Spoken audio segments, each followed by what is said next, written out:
kontribusi dakwah untuk negeri. Berarti paparan dari mana dulu? Dari Kiai Haji Abdullah Syamsul Arifin, Buya, Ya, Buya. Masyurul. Berapa menit? 5 menit aja ya Pak ya. 5 menit udah 20 menit. Iya. 20 menit, udah 20 menit. Iya. Suaranya kenceng kan? 5 menit.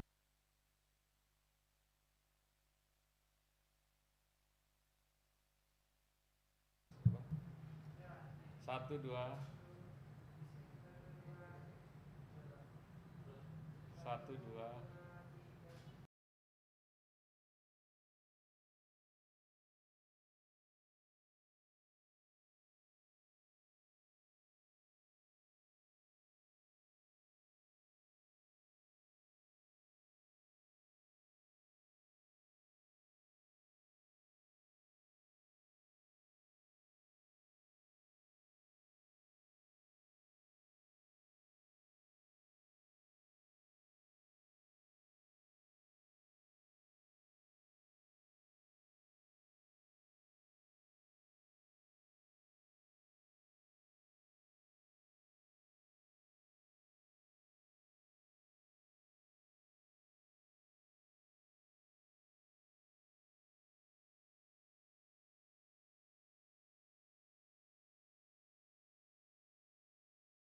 Assalamualaikum warahmatullahi wabarakatuh. Assalamualaikum warahmatullahi wabarakatuh. Puji syukur kehadirat Allah Subhanahu wa taala atas segala rahmatnya kita dapat berjumpa dalam program diskusi publik episode pertama dengan tema kontribusi dakwah untuk negeri. Program ini disiarkan di channel TV NU. Jangan lupa like and subscribe untuk mengikuti program-program menarik lainnya. Ulang lagi aja.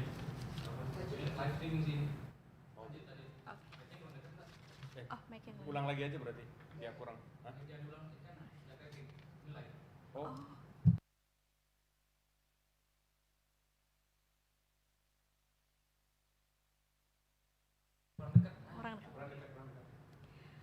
Assalamualaikum warahmatullahi wabarakatuh.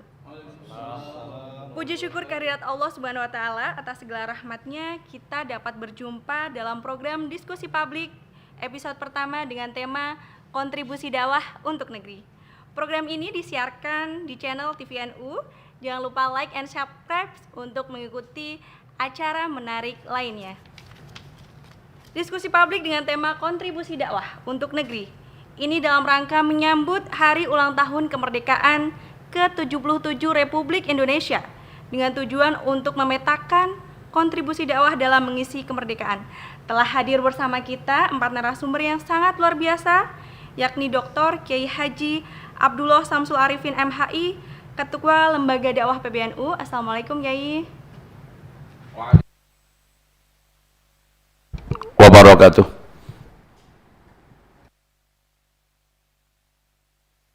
Ketua Majelis Tabligh PP Muhammadiyah. Ya. Assalamualaikum Buya. Waalaikumsalam warahmatullahi wabarakatuh. Yang ketiga Kiai Haji Masyurul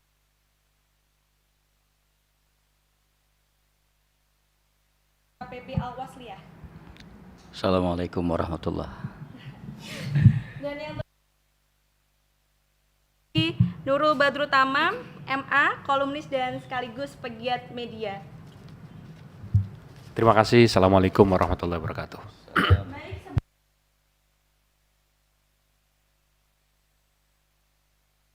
sebagai MC sekaligus moderator.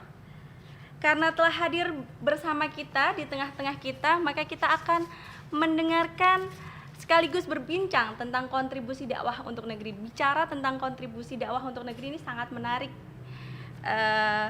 Tentang apa saja sih kontribusi dakwah untuk negeri kita tercinta. Maka saya ingin mendengarkan paparan yang pertama. Kita mulai dari Dr. Kiai Haji Abdullah Syamsul Arifin. Dipersilahkan Kiai.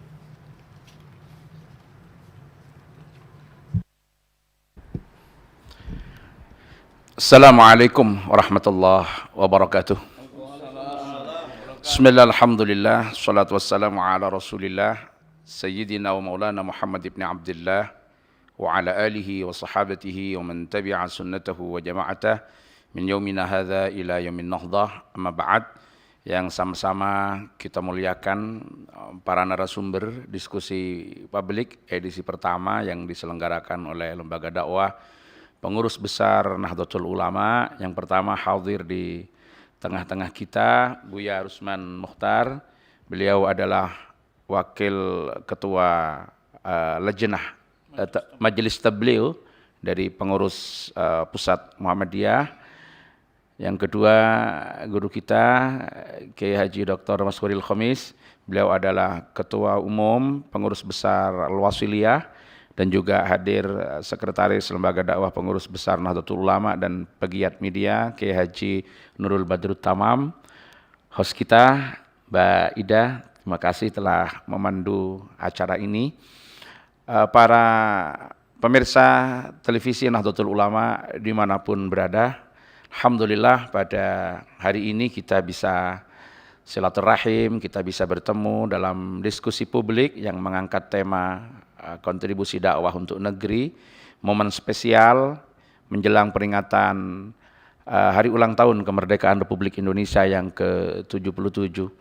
Kita semua tahu bahwa kemerdekaan Republik Indonesia ini bukan kado dari Belanda, juga bukan hadiah dari Jepang, dan juga bukan pemberian dari Portugal dan lain sebagainya, tapi ini adalah hasil jerih payah perjuangan para founding fathers, para pejuang yang menginginkan istiqlal dan hurriyah bagi negara ini dari penjajahan asing yang selama itu telah merampas hak-hak kedaulatan rakyat dan bangsa Indonesia. Nah, semangat atau hamasyah untuk kemudian mendapatkan kemerdekaan ini bukan sesuatu yang tampil secara instan. Kesadaran kolektif dari seluruh anak bangsa untuk mendapatkan kemerdekaan itu bukan sesuatu yang tumbuh begitu saja. Tetapi ini perlu ditanamkan, perlu kemudian terus digugah dan diajak, serta terus ditanamkan upaya-upaya untuk bisa mendapatkan kemerdekaan agar bisa mempersembahkan kehidupan yang lebih layak bagi generasi-generasi berikutnya. Dan ini tidak lepas dari peran-peran para ulama, para guru yang telah menanamkan semangat yang luar biasa kepada seluruh para pejuang, kepada seluruh anak negeri, dan ini bagian daripada aktivitas dakwah Islamiyah. Kita tahu bahwa dakwah itu maknanya adalah mengajak orang lain untuk melakukan kebaikan, mengajak untuk meninggalkan hal-hal yang tidak baik, mengajak untuk meningkatkan taraf kehidupan yang lebih baik untuk membawa pada kesejahteraan. Secara umum, dakwah memang sering diartikan dengan mengajak kepada orang lain untuk mengimani, untuk mengikuti, untuk melaksanakan satu ajaran yang telah terlebih dahulu diyakini, diimani, dan diamalkan oleh si pengajak.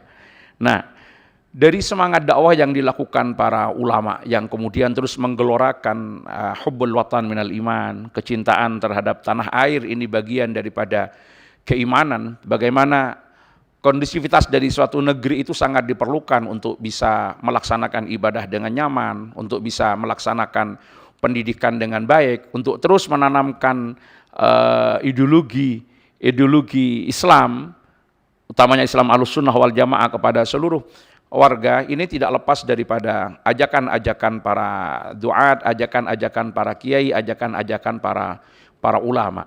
Intinya dakwah memiliki peran yang sangat luar biasa untuk kebaikan daripada satu negeri, termasuk ketika negara tersebut masih ada dalam penjajahan. Untuk keluar dari semua itu perlu penanaman semangat nasionalisme, perlu ditanamkan, digelorakan semangat berkorban untuk kepentingan bangsa dan negara, dan itu bisa ditanamkan oleh para ulama melalui dakwah. Kalau kita bicara dalam konteks Indonesia, kita semua tahu bagaimana terjadinya revolusi jihad di Nahdlatul Ulama yang digelorakan oleh Hadratus Syekh Kiai Haji Hasyim Asy'ari pada saat terjadinya agresi kedua di tahun 1949 dengan fatwa kewajiban untuk melakukan jihad fi sabilillah bagi mereka yang ada dalam radius masafat al-qasrih, yang kemudian diserang, yang kemudian dijajah, didatangi oleh penjajah, yang menyebutkan bahwa jihad, bahwa perang itu sudah menjadi fardu ain bagi masing-masing yang kemudian ada di area tersebut. Nah, fatwa ini kemudian disampaikan, diikuti, ditaati, dan menjadikan pelecut semangat bagi seluruh anak negeri yang meyakini terhadap kebenaran fatwa itu. Yang akhirnya dengan semangat yang betul-betul menggelora, terjadilah perlawanan yang kemudian kita kenal pada tanggal 10 November itu dengan Hari Pahlawan. Setelah terjadinya perlawanan yang luar biasa dari seluruh anak negeri ini kepada penjajahan daripada penjajah. Ini adalah bukti konkret, bukti nyata dari efektivitas dakwah yang dilaksanakan, kontribusi dakwah untuk kemajuan dan kejayaan suatu negeri. Iya, sebagaimana kita tahu bahwa mensyukuri kemerdekaan itu adalah dengan mengantarkan seluruh anak bangsa ini kepada kehidupan yang adil, makmur, dan sejahtera. Dengan demikian, setelah kemerdekaan ini diperoleh, cara mensyukurinya adalah bagaimana mengisi kemerdekaan ini agar sesuai dengan tujuan yang telah diletakkan dasar-dasarnya oleh para pendiri bangsa ini. Bagaimana bisa mengajak atau bisa membawa kehidupan yang makmur, kehidupan yang adil, kehidupan yang sejahtera, tidak lain kecuali menjadikan anak bangsa seluruhnya adalah menjadi orang-orang yang beriman dan bertakwa. Walau anna ahlal qura amanu wattaqau lafatahna alaihim barakatim minas sama'i wal ard. Ini tidak lepas daripada urgensitas atau bagian penting daripada pelaksanaan dakwah Islam yang menjadikan seluruh anak bangsa ini adalah orang-orang yang beriman, orang-orang yang punya komitmen dalam melaksanakan ajaran agama, menjadi orang-orang yang bertakwa, dan dengan keimanan dan dengan ketakwaan Allah akan turunkan keberkahan dan kerahmatan terhadap bangsa ini, terhadap negeri ini. Ini cara mensyukuri kemerdekaan adalah dengan mengisi kemerdekaan untuk mengantarkan pada keadilan, kemakmuran, kesejahteraan bagi seluruh rakyat Indonesia, dan ini perlu sentuhan-sentuhan dakwah yang dilakukan oleh para ulama. Baik, sangat luar biasa. Selanjutnya kita akan mendengarkan paparan dari Kiai Haji Buya Risman Muhtar. Dipersilahkan, Kiai. Bismillahirrahmanirrahim. Assalamualaikum warahmatullahi wabarakatuh. Alhamdulillah wassalatu wassalamu ala Rasulillah wa ala alihi wa sahbihi wa amma ba'd. Pak Ketua Umum Lembaga Dakwah Nahdlatul Ulama yang saya hormati, Pak Masrur Khamis, Ketua Umum Al-Wasliyah, kemudian Pak Nurul, ini banyak sekali pangkatnya ini. Beliau ya mungkin saya perkenalkan sebagai Sekretaris Pusat Dakwah Perbaikan Akhlak Bangsa. Ini luar biasa ini pangkat beliau nih, memperbaiki akhlak bangsa gitu ya. Saya terima kasih ini diajak untuk memberikan pandangan dalam diskusi publik ini. Mudah-mudahan ini menjadi sebuah sarana dakwah, menyampaikan pesan-pesan dakwah.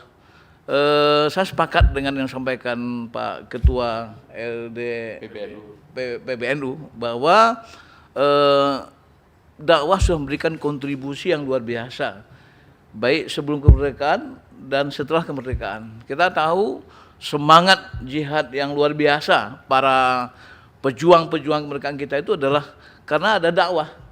Ya, karena ada dakwah, di antaranya ya hadirul mukminin alal qital. Itu seperti perintah Allah kepada Nabi itu ya, ketika semangat juang itu mengendur, itu ada semangat dari para ulama. Seperti yang beliau sampaikan tadi, para pendahulu kita sudah memberikan semangat yang luar biasa, malah memberikan buat keputusan fatwa wajib untuk jihad fisabilillah. Ini sesuatu yang barangkali tidak boleh dilupakan oleh bangsa ini, bahwa bangsa ini lahir merdeka ya karena kontribusi dakwah yang sudah menggelurakan semangat perjuangan dan membangkitkan semangat umat dan rakyat untuk merebut kemerdekaan Republik Indonesia ini. Sehingga alhamdulillah pada tanggal 17 Agustus 1945 kita merdeka, dan sampai sekarang sudah berumur 77 tahun. Ini suatu yang luar biasa ini. Usianya juga sudah tidak muda lagi ya, Kiai ya. Iya. Dan kemudian ya barangkali yang perlu kita dakwah ya seperti yang beliau sampaikan tadi, juga bisa kita maknai sebagai sebuah proses rekonstruksi sosial. Ya, berdasarkan tuntunan dan tatanan Islam, tatanan Al-Qur'an dan As-Sunnah. Jadi ada tuntunan, ada tatanan gitu. Kalau kita baca surah Ali Imran ayat 4 itu ya, wa takum minkum wa yad'una lil khair wa ya'muruna bil ma'ruf wa yanhauna 'anil munkar wa ulaika humul muflihun. Itu kan yad'una lil khair, itu kan tuntunan.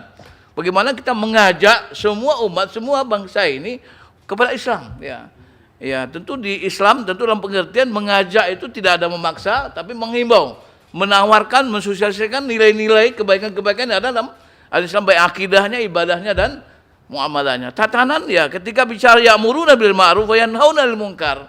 Amar ma'ruf munkar itu adalah tatanan memerintahkan yang baik dan mencegah yang mungkar. Nah, ini merupakan sesuatu yang sangat penting dalam kehidupan kita. Ketika bangsa ini dakwah tidak lagi memberikan kontribusi yang efektif untuk bangsa, maka bangsa ini akan menjadi bangsa yang liar. Kenapa? Karena kita tidak lagi dituntun dengan tuntunan-tuntunan kebaikan dalam Islam menurut tuntunan Al-Quran dan Al-Sunnah. Nah, saya ingin menjelaskan yang terakhir ya, di Muhammadiyah itu ada disebut dengan Muhammadiyah dakwah berkemajuan ya. Dakwah berkemajuan itu ada dakwah yang mencerdaskan, dakwah yang mencerahkan, dakwah yang menyejukkan, dakwah yang menggembirakan, dakwah yang mensejahterakan. Jadi paling tidak ada 5 pengertian dakwah itu. Kita berdakwah untuk membangun kecerdasan. Kita membangun nalar akal sehat masyarakat untuk bisa bekerja lebih maksimal, mempergunakan pikiran-pikirannya bagaimana mereka memberikan sumbangan terhadap kehidupan berbangsa. Nah, kemudian kedua dakwah yang mencerdaskan, kemudian bukan mensejahterakan. Yang keduanya itu ya menimbulkan mencerahkan ya. Mencerahkan artinya apa?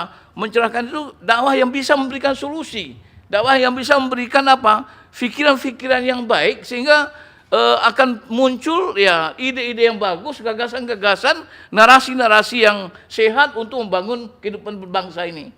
Kemudian yang menyejukkan ya dakwah yang mendamaikan, dakwah yang menimbulkan kalau orang lagi pecah kongsi bisa yang lagi bertikai bisa damai, malah kalau suami istri yang mau cerai enggak jadi gitu. Nah, itu namanya dakwah yang menyejukkan. Jangan sampai kemudian dakwah itu malah dakwah menghasilkan perpecahan, itu nggak boleh. Dakwah itu harus menyatukan. Sebagaimanapun ya persatuan dan kesatuan itu sangat luar biasa. Ya, sebagaimanapun kita merdeka ini kena bersatu. Kalau kita tidak bersatu lagi, apalagi Islam berpecah belah, maka kedudukan bangsa ini terancam. Ya, kita ini mayoritas, bangsa kita mayoritas. Kalau kita ini tidak bersatu, ya kita ini pecah belah, bangsa ini kita terancam ini keutuhannya. Kenapa? Karena kekuatan utama itu adalah pada umat Islam. Dan yang keempat itu dakwah yang yang menggembirakan.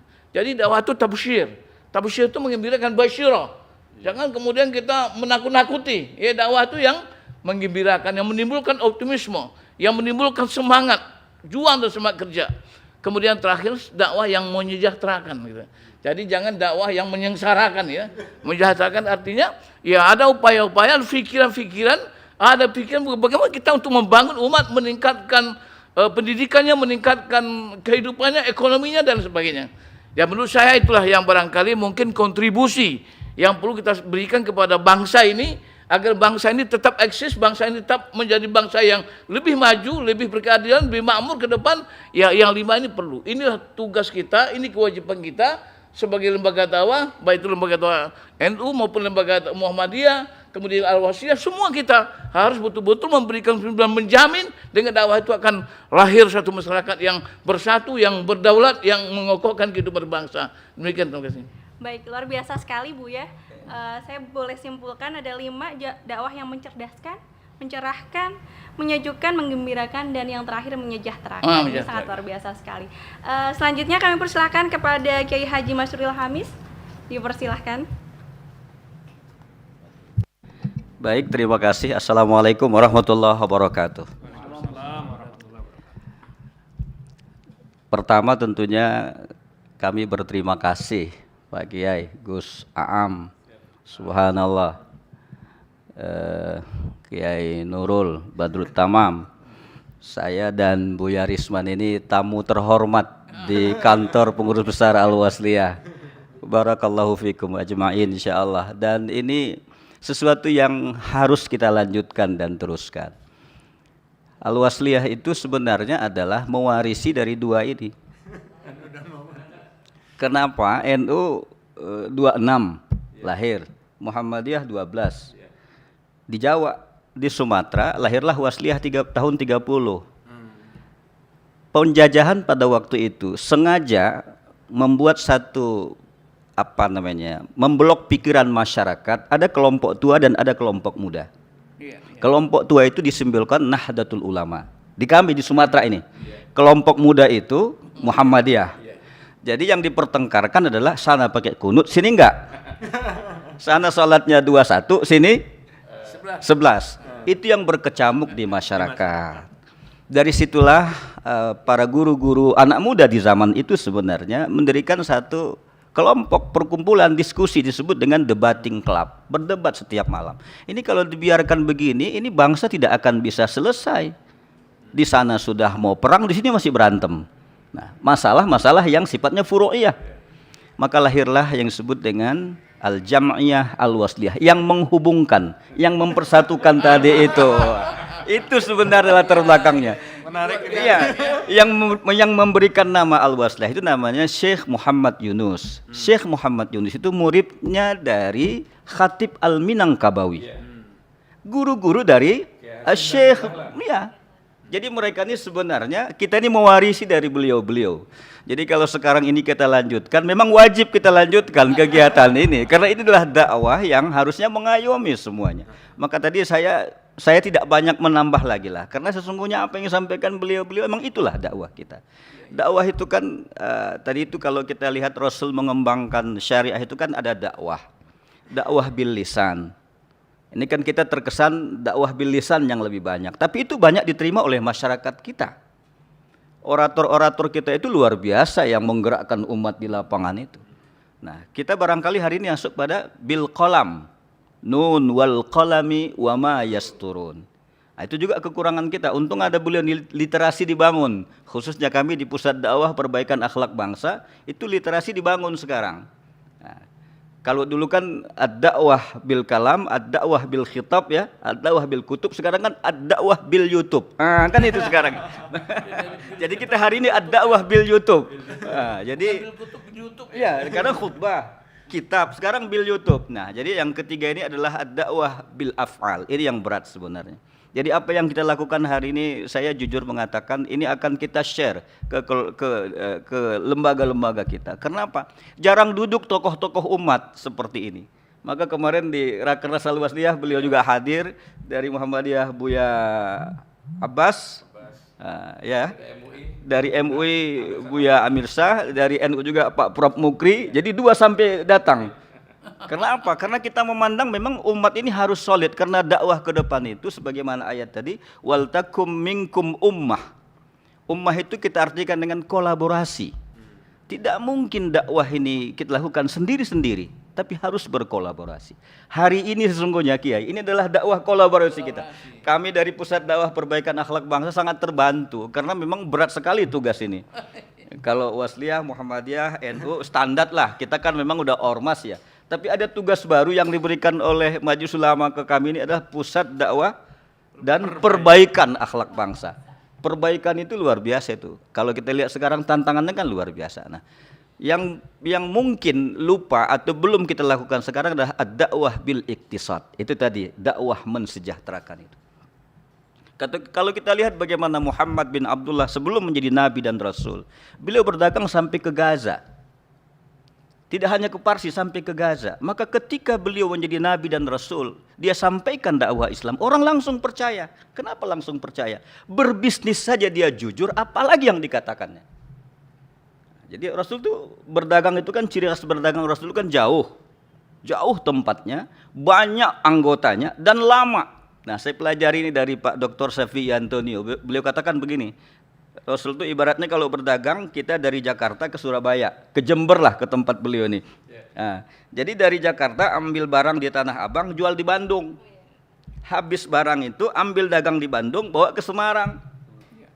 Semarang habis barang dari Bandung dibawa ke Surabaya. Surabaya habis barang Surabaya dibawa ke Jember. Begitu sebaliknya. Jadi keuntungannya besar dan lama perjalanan. Maka Ummi Khadijah melihat ini Muhammad ini cerdas ini orang.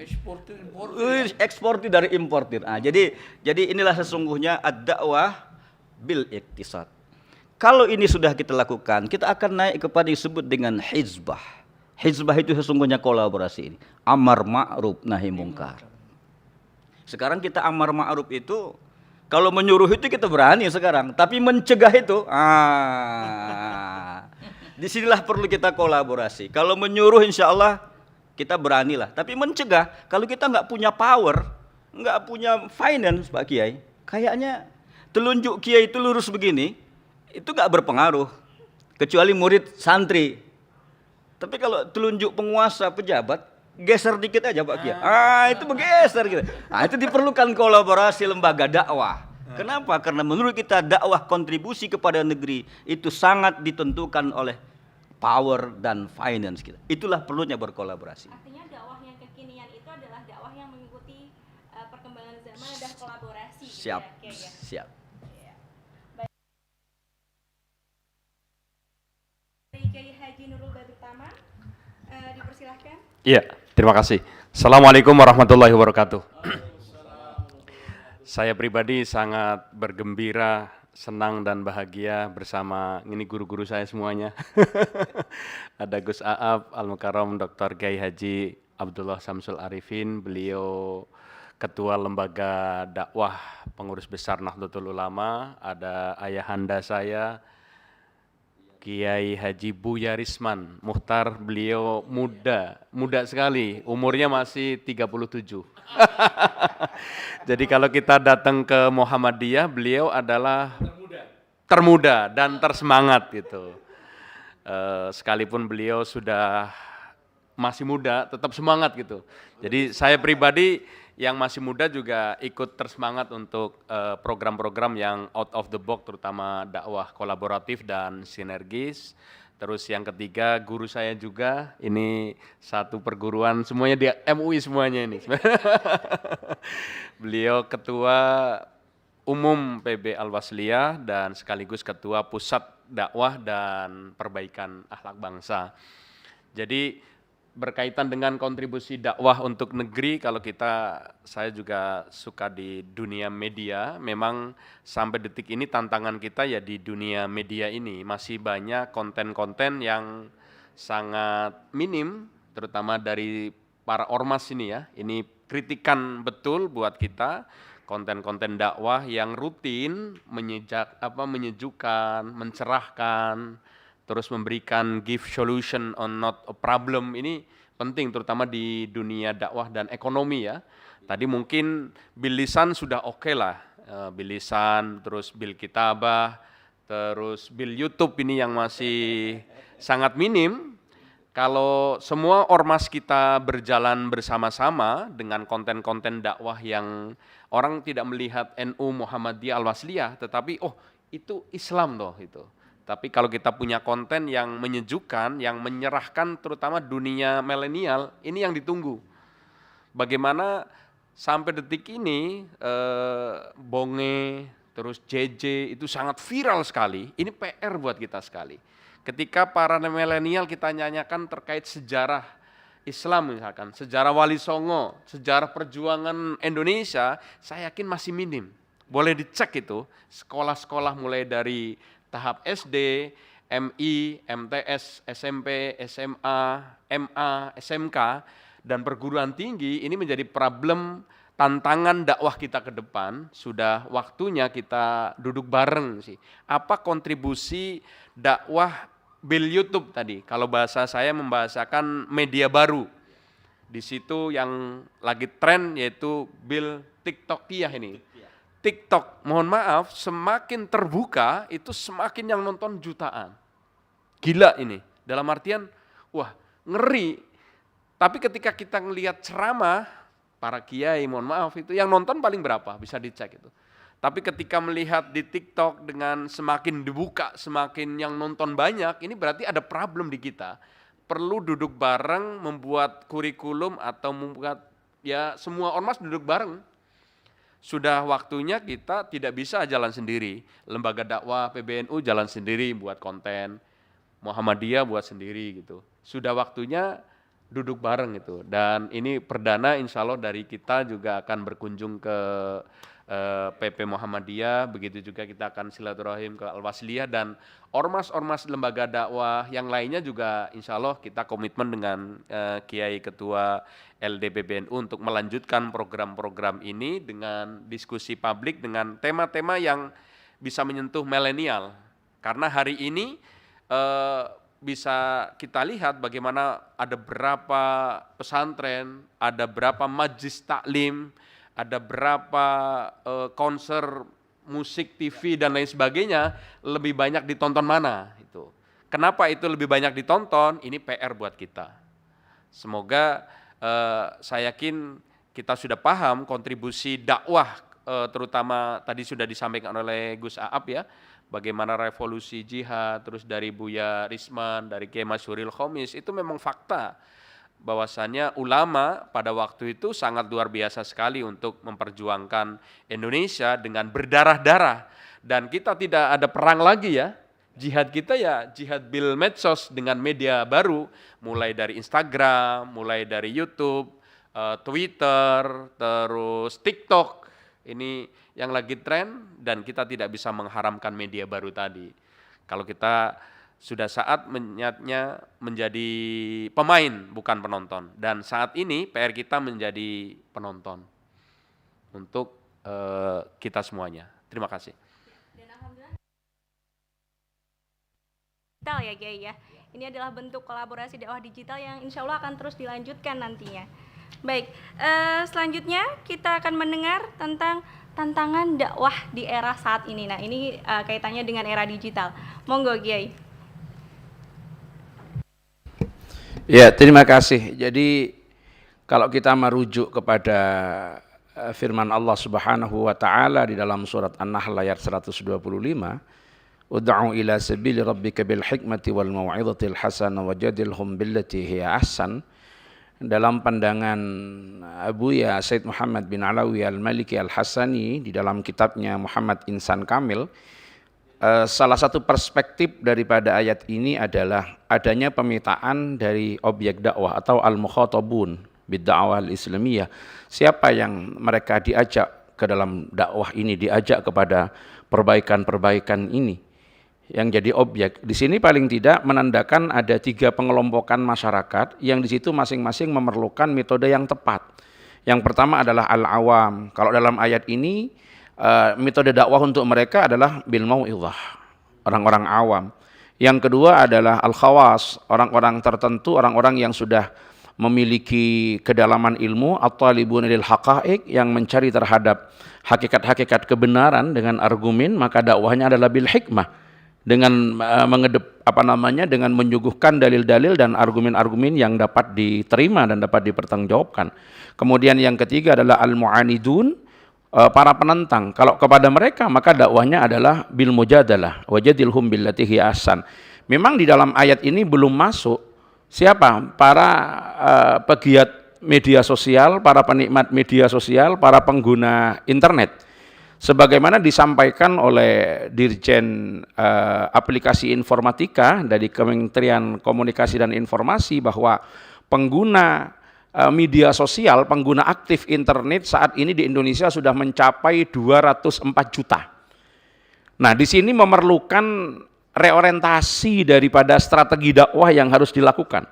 Di samping dakwah sudah tidak bisa lagi dilakukan secara parsial yang hanya menyasar terhadap kelompok-kelompok masing-masing, dan itu sudah sebetulnya tergarap melalui program masing-masing ormas sehingga lahir ide-ide yang sangat konstruktif untuk melahirkan dakwah kolaboratif di mana sudah tidak berbicara lagi secara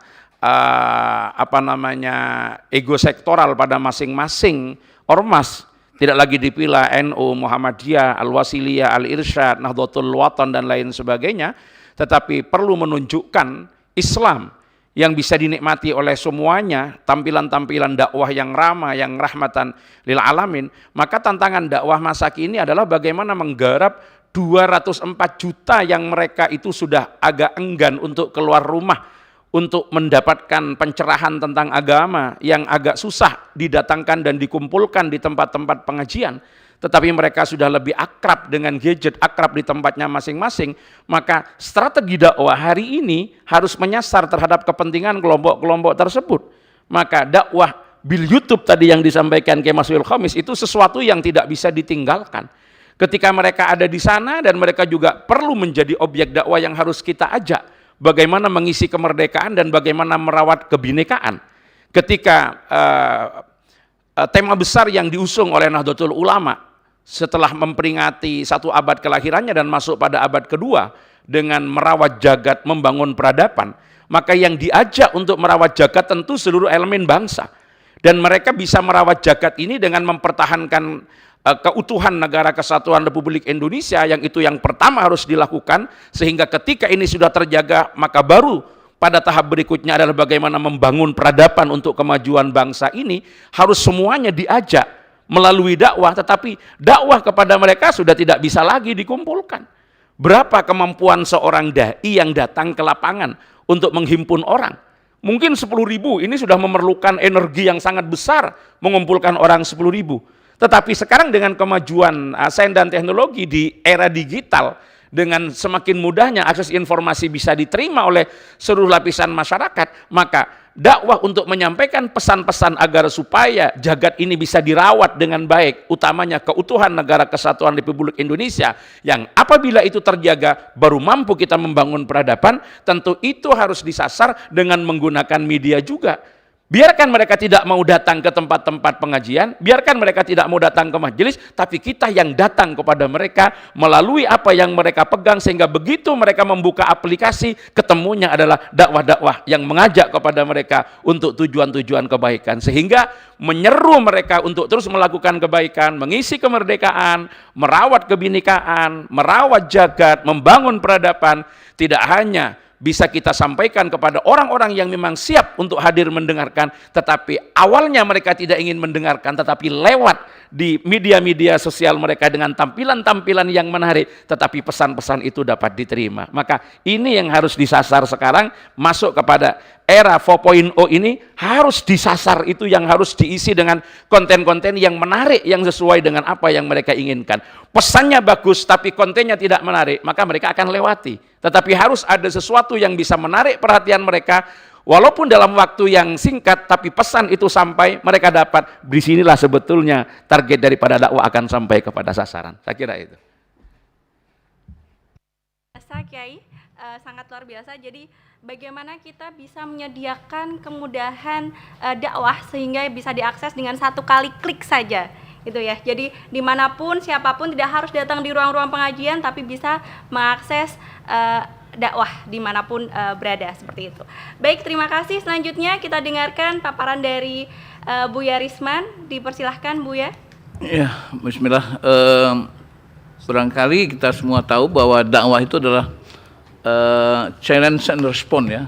Ada tantangan dan jawaban. Jadi dan semua yang ada itu termasuk seperti yang dijelaskan oleh Pak Gus Am tadi, bahwa media sosial adalah peluang dan sekaligus juga tantangan. Ya. Seperti kita tahu bahwa kalau sekarang kita dunia metaver itu tidak kita isi, maka lapak-lapak yang ada di alam di dunia maya itu akan diisi oleh yang lain. yang lain. Dan sekarang siapa yang banyak menyediakan destinasi wisata dan segala macam dan berita, itulah yang akan dikunjungi, dan kita akan tidak ada di sana. Nah, oleh karena itu barangkali yang penting kita lihat hari ini bahwa bagaimana kita semua secara berkolaborasi memanfaatkan ini, manfaatkan kemajuan media sosial ini tanpa juga kita menutup mata persoalan-persoalan yang muncul. Ya, katakanlah misalnya sekarang ini ketika kita membaca media sosial, katakanlah WhatsApp dan lain sebagainya itu kadang-kadang kita miris juga nih Pak Ketua. Berdiskusi tentang agama, tapi bahasanya bukan bahasa agama. Ya, bahasanya tidak lagi bahasa santun. Diksi-diksi yang digunakan sudah diksi-diksi yang kemudian menimbulkan pecah belah. Dan barangkali kalau saya boleh katakan, kadang-kadang kita sudah bisa mengatakan ini sudah darurat ukhuwah ini. Darurat ukhuwah itu apa? Artinya kita tidak lagi merasa berdosa misalnya ketika kita memfitnah, ketika kita menjelekkan, mencaci maki dengan bahasa-bahasa yang tidak sopan. Kadang-kadang tidak ada lagi, malah ulama-ulama juga dicaci maki melalui media sosial oleh orang-orang yang tidak mengerti. Dan lagi pun juga media sosial juga memberi kesempatan kepada orang-orang yang tidak mengerti agama bicara agama.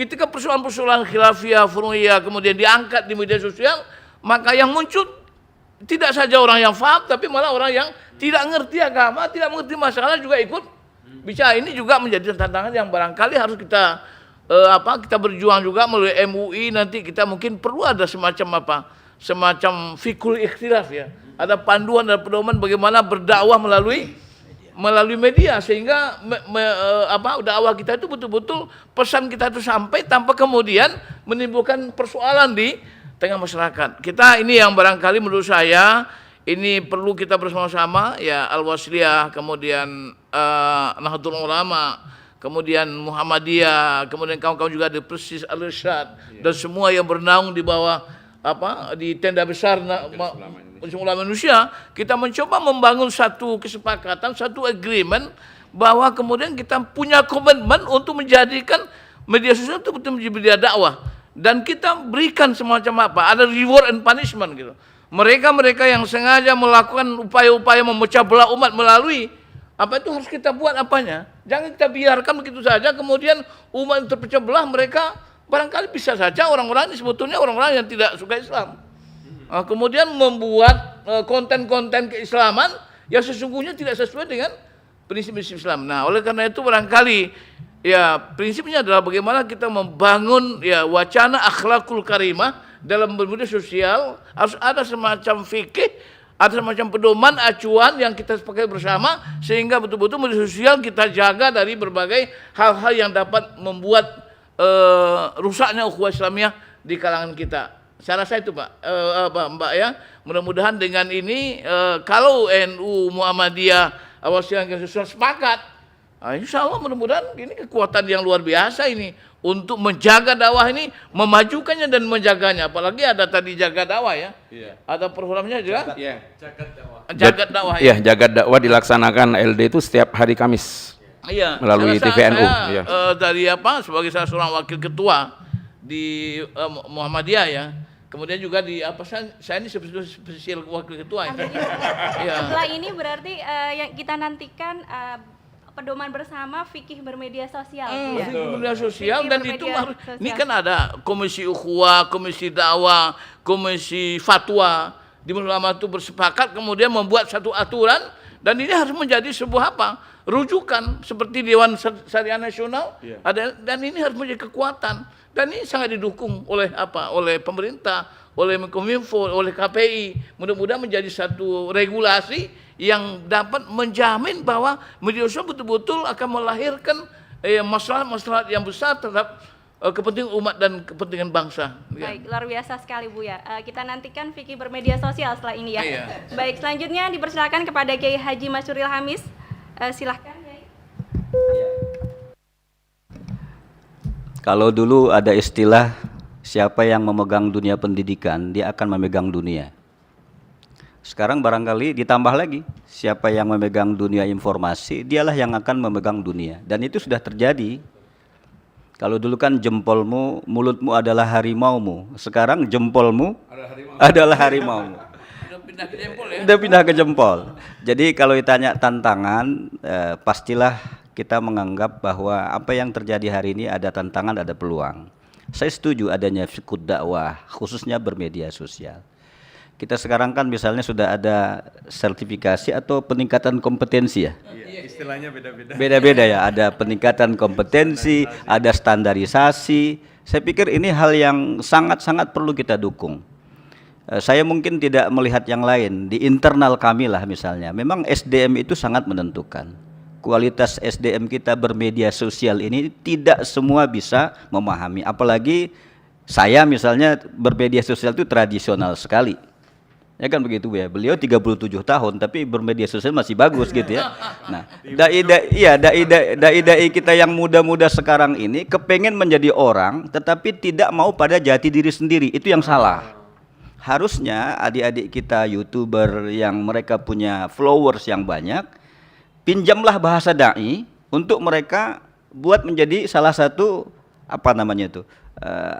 yang mereka cerahkan ke lapangan gitu. Nah, jadi sesungguhnya kita ingin menyarankan barangkali untuk tahap berikutnya memang diperlukan anak-anak muda kita yang ahli-ahli di bidang ini untuk kita didik ulang atau untuk kita cerahkan dengan bahasa-bahasa dakwah ketika mereka menyampaikan di media-medianya.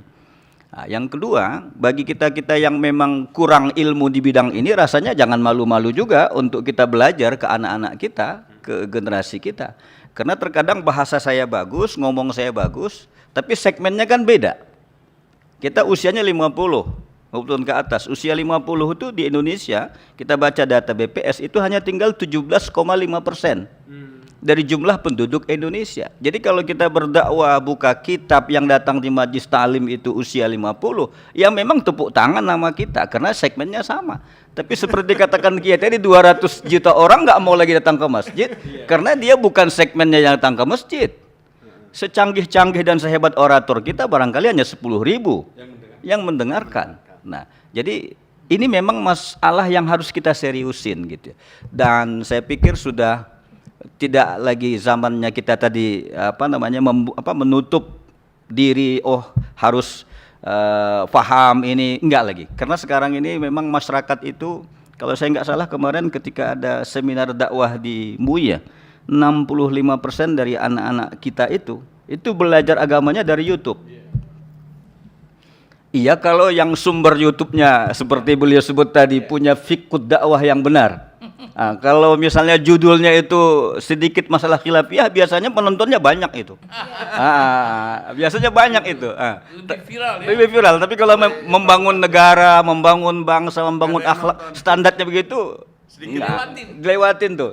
Apalagi kata Kiai Nurul tadi, TikTok sedikit buka-bukaan. Nah itu. Ini barangkali hal yang bagaimana kita menyiasati itu, dan saya pikir kolaboratif dari semua kita di lembaga-lembaga dakwah sudah saatnya. Misalnya dari sisi fasiliti, hari ini kita menggunakan fasiliti dari NU yang sudah punya TV. Besok kita di Muhammadiyah yang sudah punya TV. Kalau kami kan belum punya TV, masih sifatnya live YouTuber dan segala macam. Nah, ini kan tidak semua ormas itu juga punya fasiliti yang ada. Tapi orangnya bisa berpindah-pindah, kan gitu. Jadi saya pikir ini sangat-sangat kita sambut ya. Inilah salah satu upaya kita untuk tadi menghadapi tantangan yang semakin cepat. Nah kalau kita nggak cepat ini disalib sama yang lain. Saya pikir saya setujulah. Kita sangat mendukung itu, dan pendidikan untuk kelompok muda itu ini Kiai Nurul ini. Kiai Nurul sebagai orang yang muda usia, yang tahu tentang bermedia sosial, saya pikir kalau ada pendidikan nanti tidak hanya dari anak-anak IPNU yang diundang gitu ya, tidak hanya dari anak-anak IPM, tidak hanya dari anak IPA kami, tapi semua remaja kita, aktivis dakwah, nggak apa-apa, pindah-pindah, bulan ini di NU, bulan depan di Wasliyah, bulan depan di Muhammadiyah, meskipun kolaboratif di antara kita yang akan terus mendidik itu. Saya pikir itu selain di MUI tentunya sebagai tenda besar kita. Luar biasa sekali, Kiai. Kita akan dengarkan paparan yang terakhir dari Kiai Haji Nurul Badrut Tamam.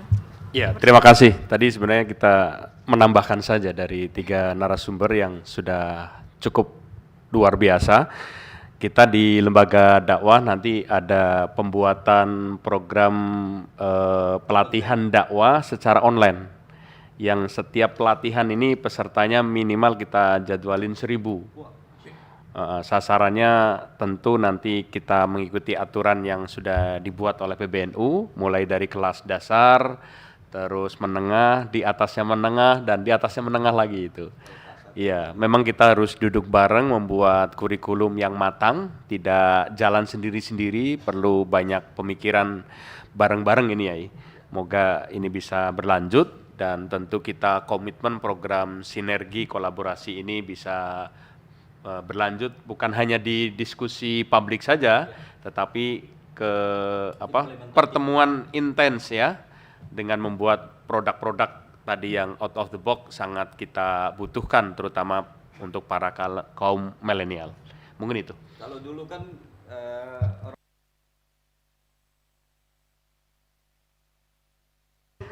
iya, dan itu termasuk begitu. Jadi selama ini kan, ini lapaknya NU, enggak.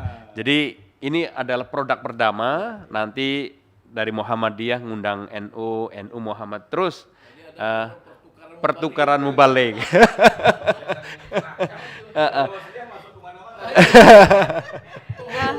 Walaupun Al-Wasliyah aslinya NU-nya Sumatera nih. Luar biasa nih Al-Wasliyah. Terima kasih untuk semuanya. Ya, terima kasih pemirsa. Sungguh luar biasa diskusi kita hari ini. Kita sudah dengarkan tantangan sekaligus harapan tentang dakwah untuk negeri. Baik, kita akan dengarkan 1 menit untuk closing statement dari masing-masing narasumber. Dipersilahkan mulai dari Kiai Haji Abdullah Samsu Arifin. Terima kasih para kiai, para narasumber sangat luar biasa dengan para pimpinan organisasi khususnya di bidang dakwah dari Lembaga Dakwah Nahdlatul Ulama dan dari Majelis Tabligh Pengurus Pusat Muhammadiyah, bahkan dari Al-Wasliyah langsung dihadiri oleh Ketua Umum. Ini kita memberikan contoh kepada keseluruhan warga kita masing-masing dari seluruh pelosok negeri ini betapa pentingnya membangun kolaborasi dari masing-masing ormas untuk memberikan yang terbaik di dalam upaya membangun bangsa dan negara ini ke arah yang lebih baik. Problem-problem bangsa ini tidak bisa diselesaikan oleh orang per orang, oleh organisasi per organisasi, tetapi seluruh elemen bangsa yang merupakan potensi-potensi besar ini harus mampu dikonsolidasikan secara lebih baik. Forum-forum diskusi seperti ini akan melahirkan husnul tafahum. Jadi rasa saling pemahaman yang kuat sehingga dari situ akan terjadi kalau dalam bahasa kita di Nahdlatul Ulama seperti sekarang kita bersama ini disebut dengan silatul arham yang di dalamnya ada silatul ajsad wal arwah. Dari silatul arham ini hari ini sudah terjadi silatul afkar. Jadi konsolidasi gagasan, ide dan pemikiran. Dari situ akan lahir silatul af'al, konsolidasi gerakan untuk kita sumbangsihkan bagi kemajuan bangsa dan negara yang diawali dengan menjaga keutuhan negara kesatuan Republik Indonesia dan mengisi kemerdekaan dengan hal-hal yang positif untuk mengantarkan anak bangsa ini pada kesejahteraan kemakmuran. Disitulah kemudian kita mengambil tema besar merawat jagat, membangun peradaban. Walaupun itu kita upayakan dan kita hadirkan untuk bangsa, tapi tidak bisa dilakukan oleh orang per orang dan per organisasi. Saya mengajak semuanya dari Muhammadiyah, Al-Wasliyah, Al-Irsyad, Jamiatul Khairiyah dan organisasi-organisasi yang lain untuk satu padu, utamanya melalui rumah besar kita dari Majelis Ulama Indonesia, dan agar supaya perjalanan dakwah ke depan tidak hanya parsial, tidak hanya jalan sendiri-sendiri, tetapi ada dalam satu kesatuan yang kita kenal dengan istilah kolaborasi di dalam dakwah Islamiyah untuk menuju Indonesia lebih baik. Terima kasih. Assalamualaikum warahmatullahi wabarakatuh. Assalamualaikum warahmatullahi wabarakatuh. Ini sangat luar biasa, konsolidasi gagasan untuk konsolidasi gerakan. Baik, kita akan dengarkan closing statement dari Kiai Haji Buya Risman. Dipersilahkan. Terima kasih. Jadi yang pasti adalah tentang dakwah semakin hari semakin meningkat. Tentu bagaimanapun harus kita jawab dengan meningkatkan ya volume, intensitas dan kualitas dakwah kita ke depan. Terutama juga dengan tetap memanfaatkan YouTube ya, dakwah bil YouTube harus menjadi bagian penting dari gerakan dakwah kita ke depan. Kemudian tentu ya seperti yang saya sampaikan tadi, mari kita tingkatkan dakwah yang mencerdaskan, mencerahkan, menyejukkan, menggembirakan dan mensejahterakan. Untuk itu terakhir saya ingin sampaikan, mari kita jauhi dakwah yang membodohi umat, yang memasung akal sehat, dakwah yang menimbulkan sikap skeptis, pesimis dan apatis. Hindari juga dakwah yang berpotensi untuk menimbulkan perpecahan di kalangan umat yang merusak persatuan dan persaudaraan kita. Hindari juga dakwah yang menimbulkan rasa takut, membuat hati kita menjadi kecut. Bangun sikap optimisme jamaah ya, siap dan berani menghadapi masalah karena Allah SWT akan selalu menolong hambanya yang selalu menolong dan menegakkan agama Allah SWT. Mari kita selalu optimis dan insya Allah Allah akan tetap menolong kita. In tansurullah yansurkum wa yusabbit aqdamakum. Jika kamu menegakkan agama Allah, Allah akan pasti tolong kamu dan Allah akan mapankan kedudukanmu di permukaan bumi. Mudah-mudahan apa yang kita laksanakan hari ini tidak terakhir. Ini adalah awal dari sebuah kolaborasi dakwah akan kita laksanakan ke depan. Terima kasih. Ini luar biasa sekali membangun dakwah optimisme. Ya, silahkan. Selanjutnya dari Dr. Kiai Haji Masudil Hamid. Hidup ini tidaklah ditentukan oleh durasinya lama atau sebentarnya kita hidup. Hidup ini ditentukan oleh kontribusi yang kita berikan. Hari ini kita meletakkan satu kontribusi untuk kolaborasi dakwah ke depan. Meskipun durasi pembicaraan kita hanya 1 jam, tapi ini akan bisa ditonton oleh jutaan orang. Durasinya sedikit, tapi kontribusinya yang kita harapkan besar.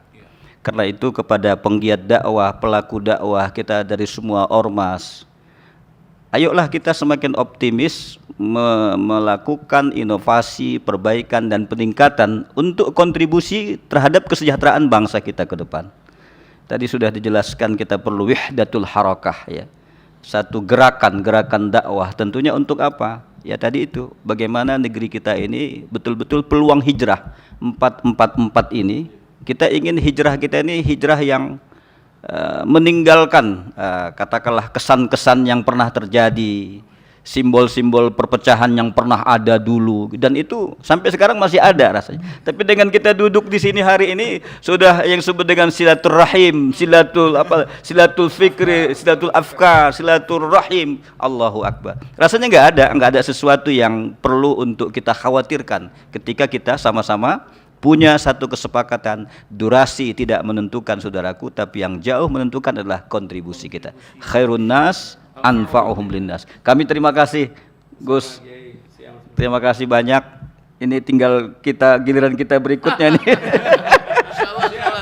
Giliran kita berikutnya, dan jujur saja ini salah satu hal yang sangat produktif.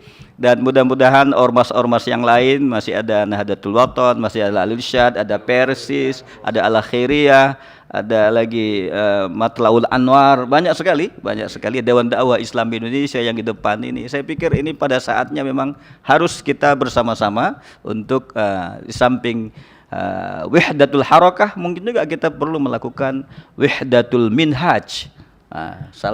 Kurikulum atau target-target sistem yang gitu. Saya pikir ini, terima kasih banyak, mohon maaf kami. Wallahu muwaffiq ila aqwamit thariq. Nasrun minallah wa fathun qarib. Wallahul musta'an. Wassalamualaikum warahmatullahi wabarakatuh.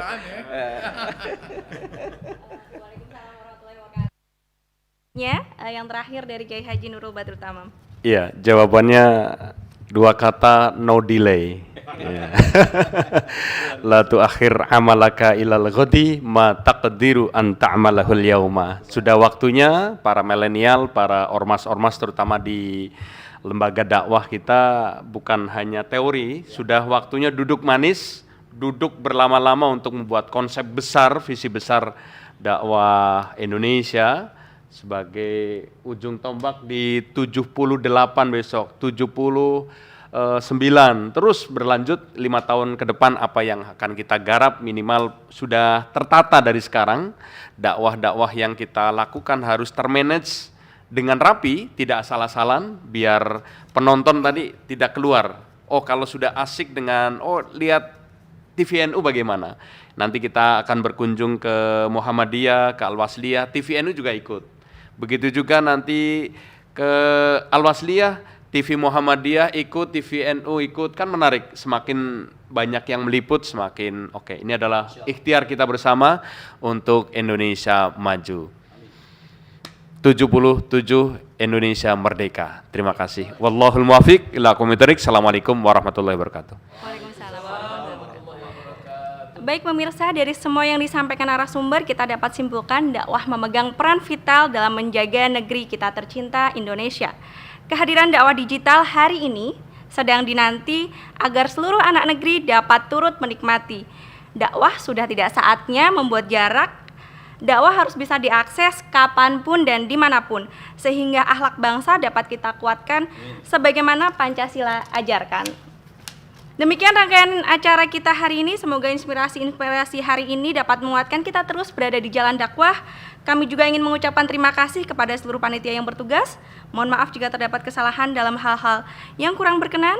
Saya Adha Anggraini dan seluruh kru yang bertugas pamit undur diri. Sampai jumpa di lain acara. Dirgahayu Indonesiaku, pulih lebih cepat, bangkit lebih kuat. Wallahul muwaffiq ila aqwamit thoriq. Wassalamualaikum warahmatullahi wabarakatuh. Waalaikumsalam warahmatullahi wabarakatuh.